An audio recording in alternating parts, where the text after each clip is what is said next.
Have you ever looked at an ancient wonder and just thought, how in the world did they do that? We often jump to ideas of brute force or, I don't know, maybe some kind of forgotten magic.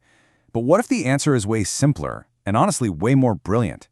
What if it's just science?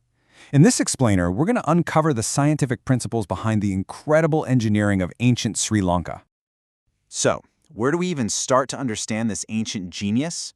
Well, let's kick things off with a structure that just seems to defy all logic. It's a true marvel of engineering that stands as a testament to their ambition and just their incredible skill.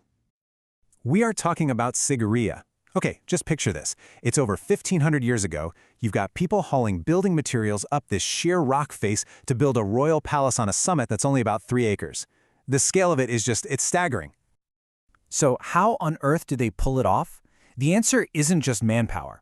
It's a really deep, practical understanding of the world around them. It's about seeing the unseen forces of nature and actually putting them to work. To unlock this whole mystery, we're not going to look up at their fortresses. Nope.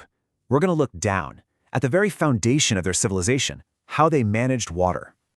This quote, it's so much more than just a royal decree, right? This is an entire scientific and engineering philosophy packed into one sentence.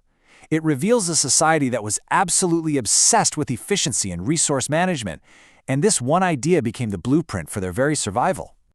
And so they built these massive man-made lakes, or tanks, in nearly every single village. The really big ones, like the Minaria tank, were built by kings to feed huge areas of farmland. This irrigation network was literally the lifeblood of the kingdom.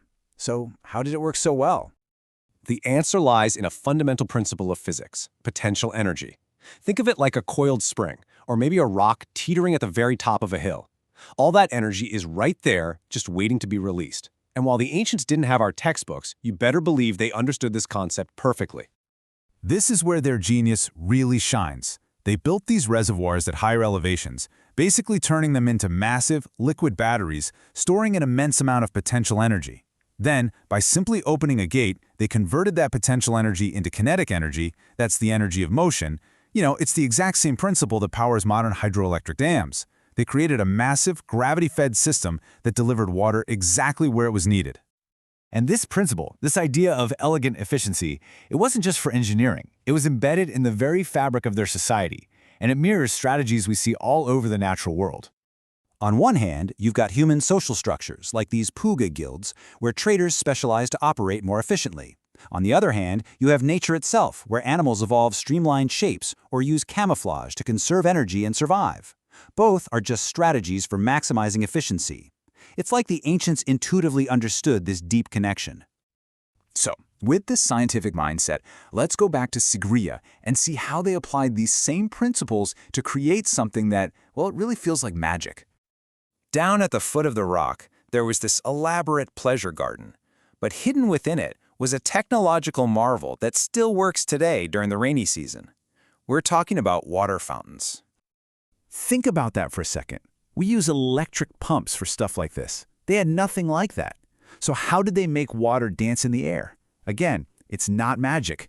It's just brilliant physics. And what's so amazing is how simple the system is. They use the same exact principle as their irrigation tanks, potential energy. Water came down from a higher reservoir, building up speed. It was funneled into underground pipes and then forced through a narrow opening. This created a ton of pressure, and that pressure had only one place to go, up. That is fluid dynamics in action, 1,500 years ago. So now we can put all the pieces together. The mystery of how they built their world starts to become a lot clearer. They were masters of observation. They watched how water flowed, how pressure built, how organization led to efficiency. They even observed how the land itself needed to rest, developing sophisticated methods for managing resources. They were practical scientists, turning these observations into technologies that literally shaped their world.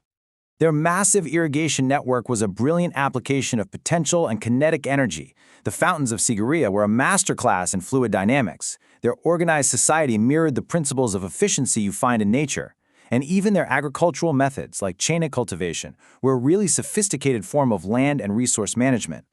So you see, they didn't need any formal equations to understand the world. They had a deep, intuitive grasp of the unseen forces that govern our universe, and they used that knowledge to engineer an empire. It really makes you wonder, doesn't it? When we look at the pyramids or Stonehenge, maybe we should look past all the myths and just search for the science. What other hidden connections are just waiting to be explained?